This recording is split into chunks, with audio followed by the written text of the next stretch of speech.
রতনপুর গ্রামের এক কোণে ছোট্ট একটা মাটির ঘরে থাকত রঘু আর তার স্ত্রী মালতী। অভাব ছিল, কিন্তু দুজনেই সৎ আর পরিশ্রমী।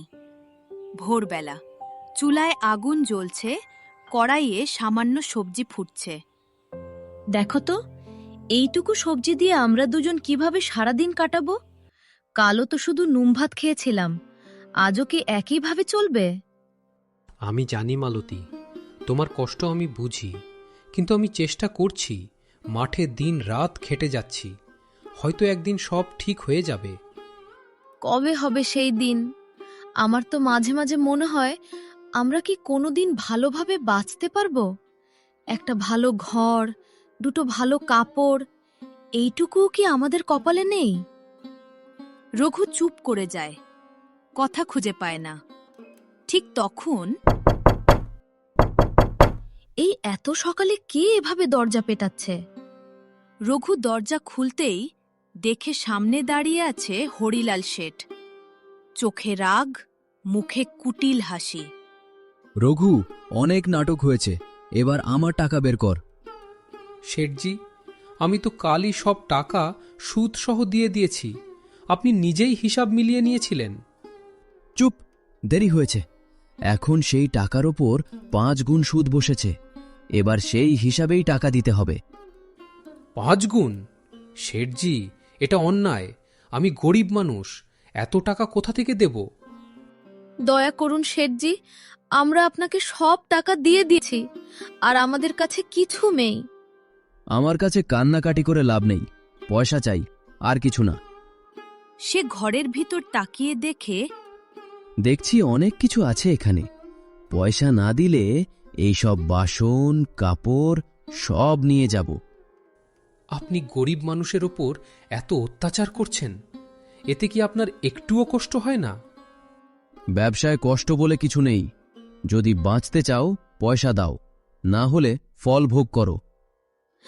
আমাদের ঘরটা নিয়ে নেবেন না শেঠজি, এটাই আমাদের শেষ ভরসা। সময় খুব কম দিলাম রঘু, পয়সা জোগাড় করো, না হলে আমি সব নিয়ে যাব। শেঠ চলে যায়। ঘরের ভিতর নীরবতা নেমে আসে। রঘু, আমরা কি সত্যি এত অসহায়? আমাদের কি কেউ নেই? না মালতী, আমরা হারব না। আমি কিছু একটা করব। আমি তোমার মুখে হাসি ফিরিয়ে আনব, যাই হোক না কেন।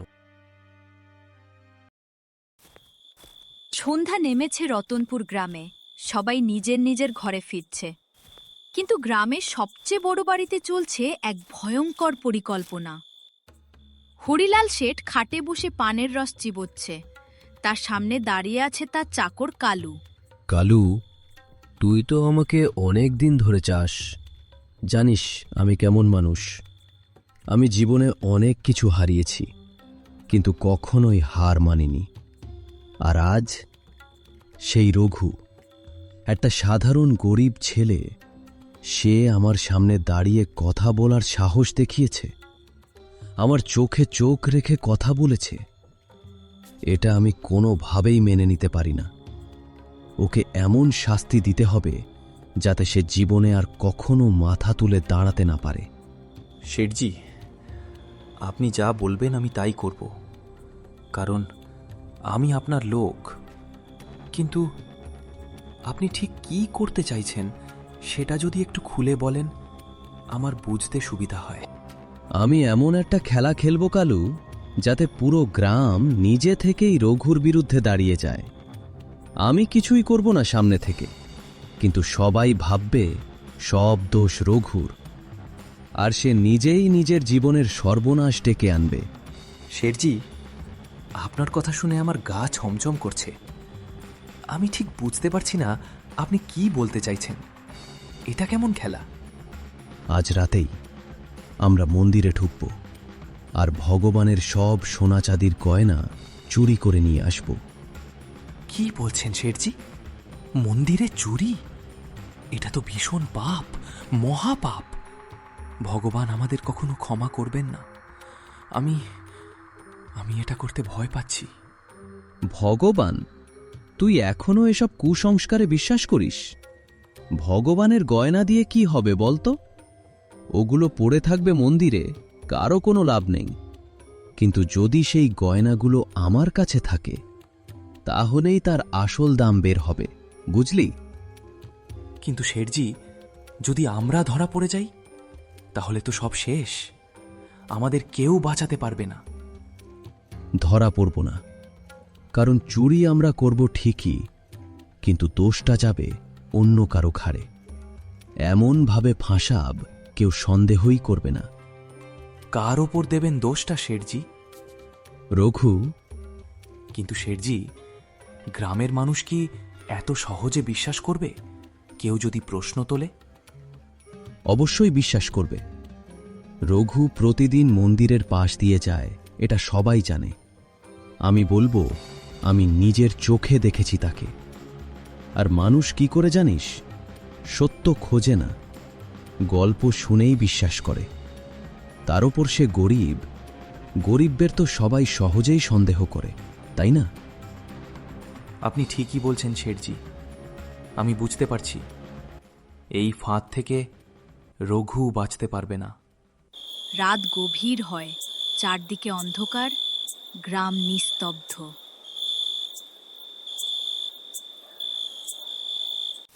হরিলাল আর কালু চুপচাপ মন্দিরের দিকে এগিয়ে যায়।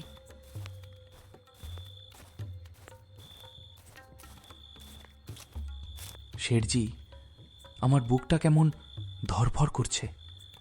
চারদিক এত চুপচাপ যে মনে হচ্ছে কেউ আমাদের দেখছে। যদি কেউ হঠাৎ দেখে ফেলে? চুপ করে কাজ কর কালু। এইভাবে ভয় পেলে কখনো বড়লোক হওয়া যায় না। যারা বড় হতে চায় তারা ভয়কে পায়ের নিচে চাপা দেয়।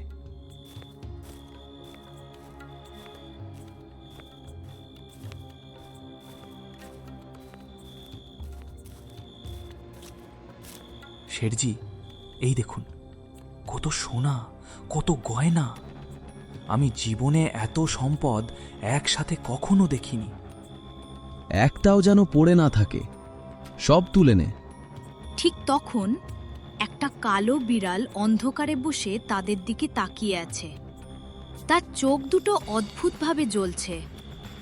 শেঠজি, ওই বিড়ালটা দেখছেন? ওর চোখ দুটো কেমন অদ্ভুত লাগছে। মনে হচ্ছে যেন সবকিছু বুঝতে পারছে। একটা বিড়াল, ওকে নিয়ে মাথা ঘামাস না। চুপচাপ কাজ শেষ কর, সময় নষ্ট করিস না। তারা দ্রুত সব গয়না নিয়ে বেরিয়ে যায়। বিড়ালটা সব দেখল, একটাও শব্দ করল না। কিন্তু সে জানে আজ যা ঘটল তার সত্য একদিন না একদিন প্রকাশ পাবেই।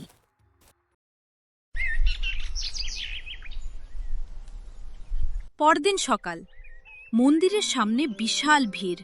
সবাই উত্তেজিত, কেউ ভীত। শুনেছ, গত রাতে মন্দিরের সব গয়না চুরি হয়ে গেছে, একটাও রাখা হয়নি। এমন ঘটনা তো আমাদের গ্রামে কোনোদিন ঘটেনি। এটা খুবই অশুভ সংকেত। ভগবানের গয়না চুরি! কে এমন ভয়ঙ্কর পাপ করতে পারে বলতো? আমাদের গ্রামের ওপর কোনো বিপদ নেমে আসবে না তো?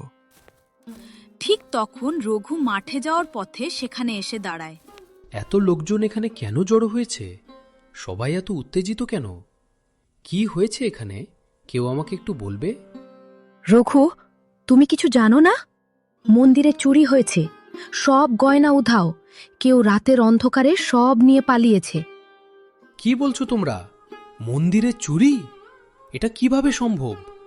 এটা তো শুধু চুরি না, এটা ভগবানের অপমান। যে এটা করেছে সে খুব বড় পাপ করেছে। ভিড়ের মধ্যে দাঁড়িয়ে আছে হরিলাল শেঠ, মুখে ভীষণ শান্ত ভাব, যেন কিছুই জানে না। পণ্ডিতজি, আপনি তো মন্দিরের দেখাশোনা করেন, আপনি ভালো করে বলুন তো, গতকাল রাত পর্যন্ত সব গয়না ঠিকঠাক ছিল তো? কোনো সমস্যা ছিল না তো? হ্যাঁ শেঠজি, সব ঠিকই ছিল। আমি নিজে তালা দিয়ে গিয়েছিলাম, কিছুই অস্বাভাবিক লাগেনি তখন। তাহলে তো পরিষ্কার, চুরি নিশ্চয়ই রাতেই হয়েছে। কেউ অন্ধকারের সুযোগ নিয়ে এই কাজ করেছে। আপনি কি কাউকে সন্দেহ করছেন পণ্ডিতজি? না, আমি নিশ্চিত নই। অনেকেই তো মন্দিরের পাশ দিয়ে যাতায়াত করে, কাউকে আলাদা করে সন্দেহ করা কঠিন। হঠাৎ আমি দেখেছি। সবাই চমকে ওঠে। কি বলছেন শেঠজি? আপনি কি দেখেছেন? দয়া করে সব খুলে বলুন। গত রাতে আমি নিজের চোখে দেখেছি রঘুকে মন্দিরের আশেপাশে ঘুরতে। সে খুব চুপি চুপি আচরণ করছিল, চারদিকে তাকাচ্ছিল বারবার। তখনই আমার মনে সন্দেহ জেগেছিল। সবাই একসাথে রঘুর দিকে তাকায়। কি? আপনি কি বলছেন শেঠজি? আপনি ভুল দেখেছেন। আমি তো গত রাতে নিজের বাড়িতেই ছিলাম। আমি মন্দিরের কাছেও যাইনি। রঘু তো গরিব, তার টাকার খুব দরকার ছিল। হয়তো লোভে পড়ে এমন কাজ করেছে। হ্যাঁ, ঠিকই বলছো। গরিব মানুষ লোভ সামলাতে পারে না। আমার তো মনে হচ্ছে ওই করেছে। না, আপনারা যা বলছেন সব মিথ্যে। আমার স্বামী চোর না। ও সারা জীবন নিজের পরিশ্রমে সৎভাবে রোজগার করেছে। ও কখনো এমন জঘন্য কাজ করতে পারে না। আমি নির্দোষ। আপনারা সবাই আমাকে চেনেন। এতদিন ধরে আমার সাথে থেকেছেন। একবার ভাবুন, আমি কি কখনো কোনো খারাপ কাজ করেছি? আমাকে বিশ্বাস করুন, আমি কখনো এমন পাপ করতে পারি না। চোর কি কখনো নিজের দোষ স্বীকার করে? সবাই নিজের মুখে নিজেকে নির্দোষী বলে, কিন্তু সত্যিটা তো অন্যরকম হয়, তাই না? ঠিকই বলছেন শেঠজি। আমরা এতদিন ভুল মানুষকে বিশ্বাস করছিলাম। ও আমাদের সবাইকে ঠকিয়েছে। আপনারা কেন আমাদের কথা শুনছেন না? আমরা গরিব বলে কি আমাদের কথা কোনো দাম নেই? গরিব হলে কি মানুষ চোর হয়ে যায়? একবার আমাদের বিশ্বাস করুন। আপনারা আমার দিকে একবার তাকান। আমার চোখে চোখ রেখে বলুন, আমি কি আপনাদের কাছে কখনো মিথ্যে বলেছি? আমি কি চোরের মতো দেখতে? কিন্তু ভিড় উত্তেজিত হয়ে ওঠে। চোর! ওকে গ্রাম ওকে থেকে গ্রাম বের করে থেকে দাও। বের করে দাও। এমন এমন লোক লোক আমাদের আমাদের মধ্যে থাকতে থাকতে পারবে না। দয়া করে আমাকে বিশ্বাস করুন, আমি কিছু করিনি। আমি নির্দোষ। কিন্তু কেউ শোনে না। রঘু, তুমি আমাদের বিশ্বাস ভেঙেছ। এই গ্রামে বিশ্বাসই সবকিছু, আর তুমি সেটাই নষ্ট করেছ। এখন এই গ্রামে তোমার আর কোনো জায়গা নেই। তুমি আর এখানে থাকতে পারবে না। গ্রামের লোকজন রঘু আর মালতীকে জোর করে গ্রাম থেকে বের করে দেয়।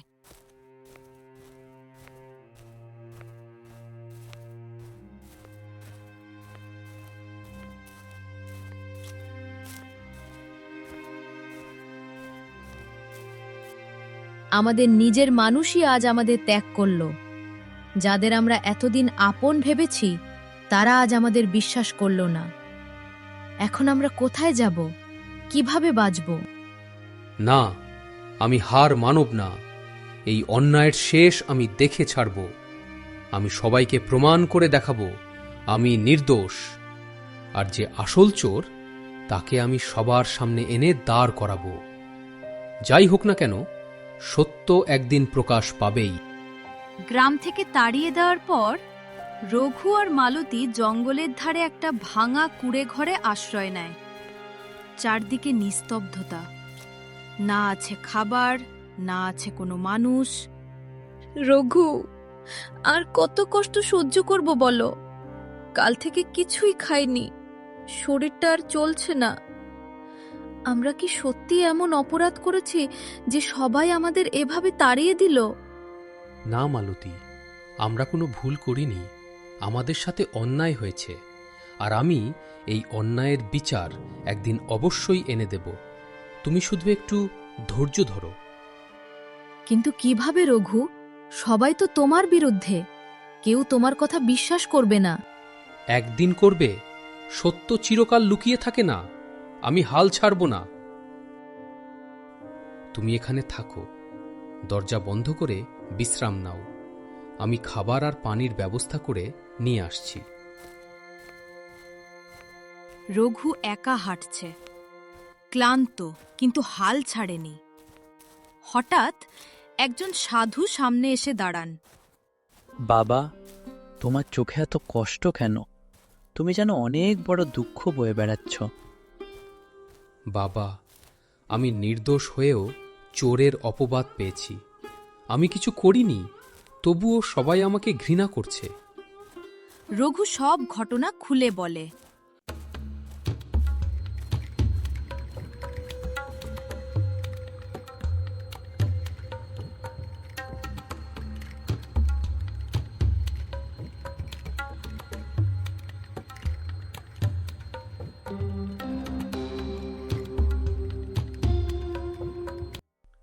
তোমার কথায় সত্যতা আছে।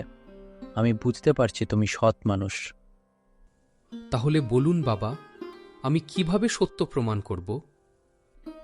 এই জঙ্গলে একটা কালো বিড়াল আছে। সে নিজের চোখে আসল চোরকে দেখেছে। একটা বিড়াল? সে কি আমাকে সাহায্য করবে? সহজ হবে না। তোমাকে তার বিশ্বাস জিততে হবে। শুধু সত্য মানুষই তার সাহায্য পায়। আমি চেষ্টা করব বাবা, যত কষ্টই হোক আমি তাকে খুঁজে বের করব। যাও, সত্য তোমার সাথে আছে। এরপর তিনি ধীরে অদৃশ্য হয়ে যান। রঘু সারাদিন জঙ্গলে খুঁজে বেড়ায়। কোথায় তুমি? আমি হাল ছাড়ব না, তোমাকে খুঁজতেই হবে। সন্ধ্যা নেমে আসে। হঠাৎ একটা কালো বিড়াল সামনে এসে দাঁড়ায়। তার চোখ জ্বলছে অদ্ভুত আলোয়। তুমি কি সেই বিড়াল? দয়া করে আমাকে সাহায্য করো, আমি নির্দোষ। বিড়াল কিছুক্ষণ তার দিকে তাকিয়ে থাকে। রঘু, তুমি সত্যিই নির্দোষ? তুমি কথা বলতে পারো? হ্যাঁ, আর আমি সব দেখেছি। মন্দিরের গয়না চুরি করেছে হরিলাল শেঠ আর তার চাকর কালু। আমি জানতাম, কিন্তু এখন আমি কিভাবে এটা প্রমাণ করব? আমি তোমার সাথে গ্রামে যাব আর সবার সামনে সত্য বলবো।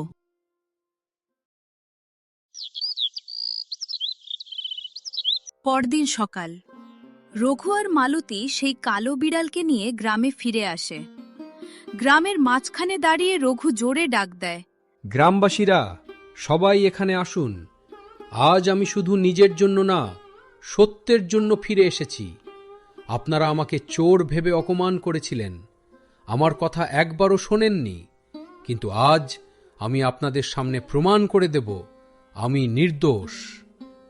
গ্রামের লোকজন একে একে জড়ো হয়। দেখো, রঘু আবার ফিরে এসেছে। এবার কি বলবে দেখি? হরিলাল শেঠ ভিড়ের মধ্যে দাঁড়িয়ে, কি রঘু, আবার নাটক শুরু করলে? তোমার মতো মানুষ তো ধরা পড়ে গেলেও নিজেকে নির্দোষ বলে এবার কি নতুন গল্প বানিয়ে এনেছ? আজ আমি একা আসিনি। আজ আমার সাথে এমন একজন সাক্ষী আছে যে নিজের চোখে সব দেখেছে, যে সত্যিটা লুকিয়ে রাখতে পারেনি। কে সে? দেখাও তো।